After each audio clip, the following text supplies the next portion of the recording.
Hello, I'm Claire Smith and welcome to my channel. So today's video is going to be a perfume declutter. I have just accumulated a few ill-advised blind buys over the last 6 months since I'd last decluttered my fragrance collection. And also I've just noticed there are things that I'm just not reaching for. So there's no point me hanging on to those things. So today's video is going to be me just talking through those declutters and trying to explain what it is about those fragrances that I'm not getting on with. So if you haven't seen me before, I'm Claire Smith. I make videos all about perfume, perfume science, perfume history, perfume psychology even, and I also just do some straight perfume reviews and also fun perfume tags. So if that kind of thing interests you and you haven't already done so, then please do consider subscribing and please also like this video if you do like this kind of content. So yeah, you may have seen me just talk through my perfume budget recently and my perfume goals for 2025. And one of those goals was to try to reduce the number of fragrances I have in my collection. And really, there are only two ways to do that, aren't there? You can either declutter them or you can finish them. And I'm intending to finish a few bottles this year, but I also just want to declutter a few. So let's get on with this. What's the first fragrance? So the first one is one that I bought last year and it was something I had to blind buy if I wanted to try it because it's discontinued and I couldn't find a sample anywhere. And I heard people talking about it on YouTube and it just sounded like something I might really enjoy. So this one's Sensuous Nude and it's by Estee Lauder. And this was described to me as a beachy sandalwood fragrance. And I totally get that. It is a bit beachy. It definitely has a bit of a solar feel. It's a powdery, slightly woody sandalwood, but it also has a sweetness to it, a muskiness in the dry down, and also a bit of a feeling of a coconut soap. I really wasn't prepared for how soapy this fragrance actually is from the descriptions that I'd heard of it, and that shocked me slightly when I first smelt it. I think I've got two problems with it really. The first one is that it just doesn't feel like me. Sometimes fragrances just don't feel like you when you wear them. They just feel like you're wearing somebody else's fragrance, and I really get that feeling very strongly with this one. It just doesn't feel like it suits me. The second problem that I've got with this one is that it has terrible longevity, or it just goes very quietly into a skin scent, which is something I should have predicted because it's called Sensuous Nude, isn't it? That's something that would suggest a skin scent. So that's partially my fault, I think. But yeah, the longevity also shocked me on this one. So those are my reasons really for getting rid of this one. I'm really hoping there's going to be someone out there who's going to really want this fragrance and love to find a bottle of this, because it is incredibly rare and hard to find now. So that's Sensuous Nude by Estee Lauder. So the second fragrance is one that's been pulled from my declutter pile twice already over the last year. I always save it at the last moment, and really when I've saved it, I've ended up not wearing it. So this time it's going its third time unlucky. So this one's Cacharel's Yes I Am. So this fragrance is really a lactonic raspberry and caramel fragrance, but it also has some ginger, has some cardamom. It always makes me think of cardamom condensed milk. It makes me think of Arabic coffee at work. When people drink that at work, they sometimes add some condensed milk to it. And the smell of that, minus the coffee, is really what I think of with this fragrance. I always think this fragrance is incredibly sweet, incredibly dense, and I think it's just something that's a bit too sweet for me nowadays. Also, I think this is a victim of being a caramel fragrance. They don't tend to survive that long in my collection. Caramel just isn't my favourite note in fragrance. I feel like it's done really badly in a lot of fragrances, although I don't find this caramel unpleasant. I think actually for this price point, it's actually a reasonably interesting fragrance, but I've just not been reaching for it, and for that reason it needs to go. Somebody in my comments did say to me that this one's been discontinued, and I wasn't aware of that. So if you know anything about whether this is discontinued or not discontinued, I'd be really interested to find out. So that's Cacharel's Yes I Am. So the next fragrance is one from a Brazilian brand, and I just really wanted to try this brand. I hadn't really had the opportunity to try them in store at all. And I tried to buy a sample set, but I realised they don't actually sell one. So I just bought one travel size and thought, it's not an expensive brand. I'll just see how it goes. So I chose to buy Granado's Jardim Real. My Portuguese isn't brilliant, but I'm assuming that might be how you say it. Or Jardim Real, I'm not sure. So this fragrance is a creamy white floral fragrance. It has a very noticeable opening of magnolia and orange blossom, and there's also a bit of an orange mellow citrusiness as well about the opening. Really, as this dries down, it turns into a creamy white floral musky fragrance. In the far dry down, it's very, very soapy. It's like a very finely milled, expensive, white feeling soap. I think for me, there's just a touch of ambroxan here and it's just too soapy. There's something about this that just doesn't feel like me again. And for that reason, I'm just going to declutter this one. I really tried these because they were in the Liberty Advent calendar and also because they'd kind of been bubbling away, I guess, on YouTube. And I just got curious. I just wanted to try one. I think maybe I didn't choose the one that was really the best one for me. I'd be open to trying maybe another one, but I'm not going to blind buy one. I'm going to go try them in store if I see them. So that's Hardim Real by Grenado. So the next fragrance is one that I really loved when it first came out. And this is a really old fragrance. It came out in 2009. And I remember going to try this pretty much every Saturday in store, which sounds ridiculous to try the same fragrance over and over again, but not buy it. But I didn't, because I didn't have a lot of money at the time. And really a long way down the line, back in 2023, I ended up buying a bottle of this. I was feeling so nostalgic for this fragrance. So this one is L'Imperatrice by Dolce & Gabbana. So I absolutely love the opening of this. I love the fruits. I love the tartness of it. I love the kind of slightly shampoo-y vibe of this. Dare I say it? It's kind of clean, isn't it? It's a clean, refreshing feeling fragrance.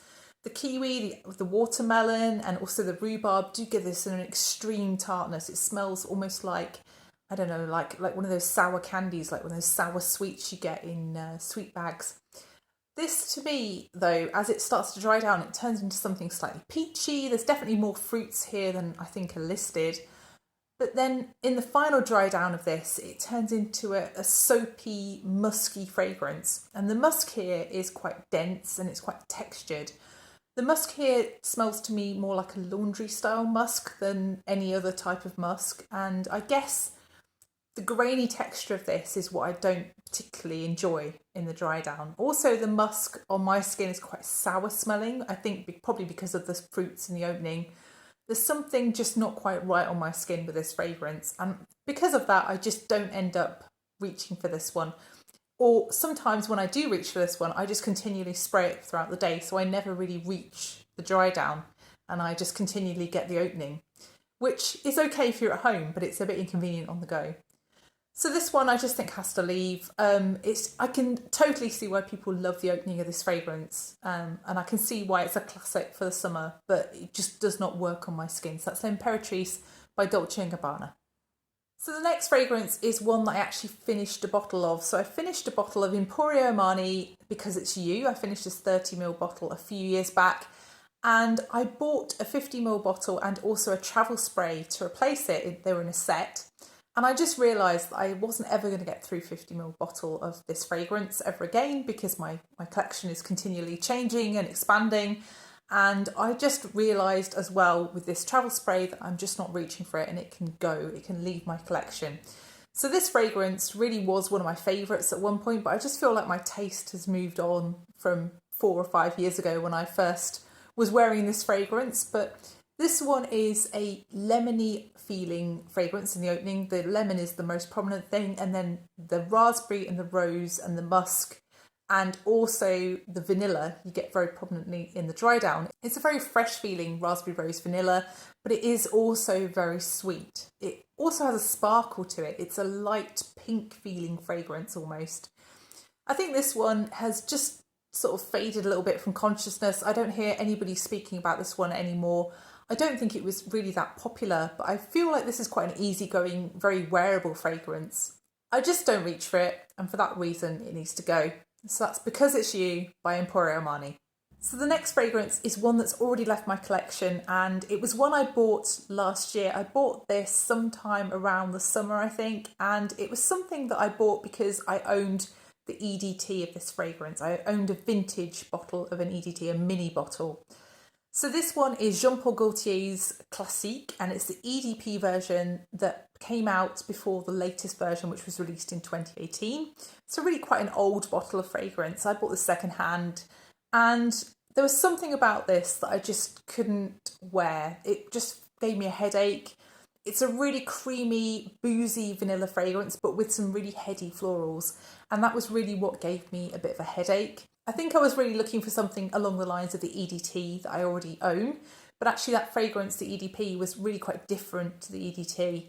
The EDT is more powdery, and you also get a kind of sense of a Nag Champa incense, and that's really the thing that I absolutely love about that fragrance. It's not listed, but that powdery aspect and the vanilla with the florals really gives me that incensey vibe somehow. I don't know how.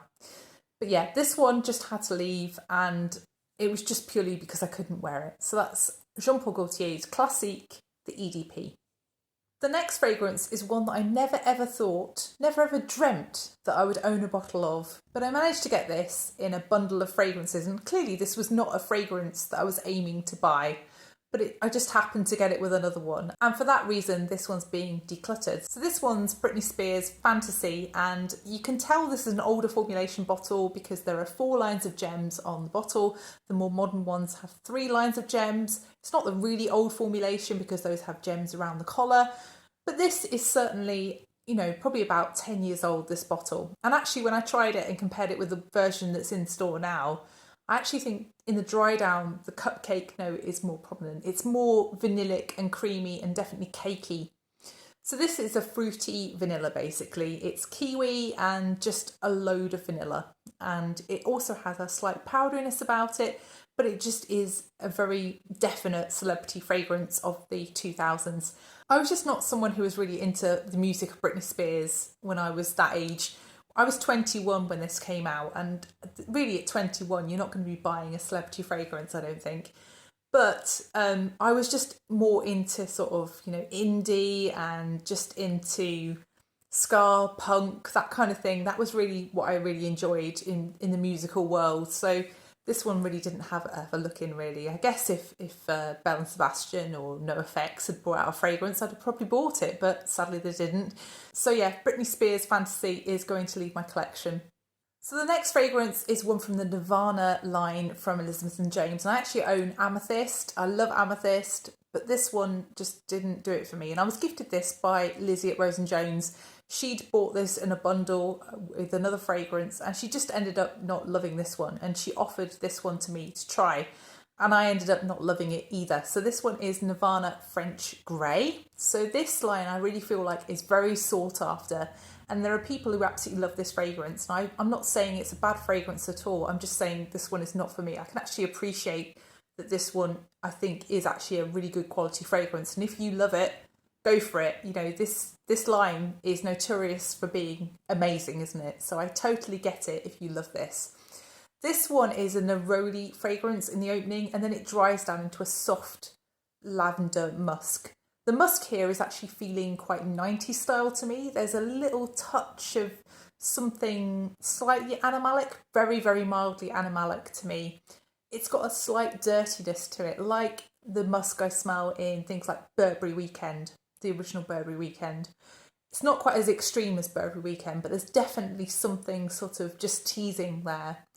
I think this one just doesn't feel like me. There's nothing wrong with it at all. As I've said, I think it's a good quality fragrance. It just isn't me. It's got kind of slightly soapy as well in the dry down. So this one's Nirvana French Grey. So the next fragrance might be a bit of a shock, but it's honestly not what you think. So this one is Mugler's Alien. So Alien is a fragrance that I absolutely love. And I own 4 different bottles of Alien, and this is actually my youngest bottle of Alien. So this one is a L'Oreal version rather than a Clarins version. And the other 3 versions I have, I've noticed very distinctively, have a colour to them. They all are different shades of an orangey red. This version is clear. I've had this bottle for 3 or 4 years, I can't quite remember. And it's not changed in colour at all. And really, I think that tells me something. That tells me that this is a different formulation. It's just not doing it for me. When I wear Alien, I love the muskiness, I love the jasmine. It just has this really intoxicating feel to me. And I think this version just doesn't have that as much. It just has a kind of slight soapiness about it as well. There's something here that just isn't Alien for me, and for that reason I just want to declutter this and just enjoy my vintage versions. So this young version of Alien can go find a new home, and hopefully it will be loved more so than it's been in my home. So that's Mugler's Alien. So the next fragrance is one that's already left my collection. It left last summer actually, right after my last declutter. I was just looking at my fragrances and I was thinking, do you know what, that one just has to go too. And this is really a tale of my immense indecision over fragrances and what I buy and what I keep. So this one is La Nuit Trésor Musc Diamant. I finished a travel spray of this a few years back and I ended up buying a new 50ml bottle. And it was a bargain because it was being discontinued at the time. I think it was something like £25 for 50ml, which I've never seen a Lancôme fragrance that cheap since. So I assumed that that was why it was so cheap. But I bought it because I'd enjoyed the travel spray so much and I thought, do you know what, I might just want another bottle of that. It really was one of my favourite fragrances that I tried at the time. So La Nuit Trésor Musc Diamant is a raspberry and rose musk fragrance, but it has this kind of sparkly feeling white musk. And that is really the cleverness of it, that it smells so sparkly. And I just really enjoyed it. But do you know what, when I was looking at my collection, I was just thinking, I have so much fragrance. Why have I bought an entire bottle of this fragrance that I've already experienced and loved?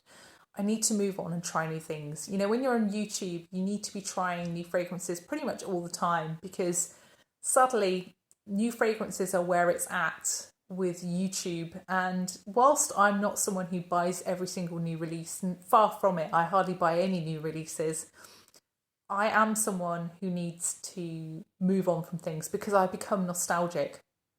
And ultimately, that fragrance didn't have any scent memories associated with it. And I have lots of fragrances in my collection that I do just keep because they are part of me. They're a part of my story. They're a part of my life. And this one didn't feel like part of my life. So I felt comfortable in letting it go. So that's La Nuit Trésor Musc Diamant. The next one is another fragrance that's already left my collection, and this is my biggest ever declutter regret. This one really hurt when I was packaging it up to send it to whoever had bought it, and I do really regret this one. I think I just felt again that I had too many fragrances at the time in my collection, and this one was just one that I hadn't been reaching for of late, and I felt like it could go. But as I was packaging it up, I just smelt it from the nozzle one more time.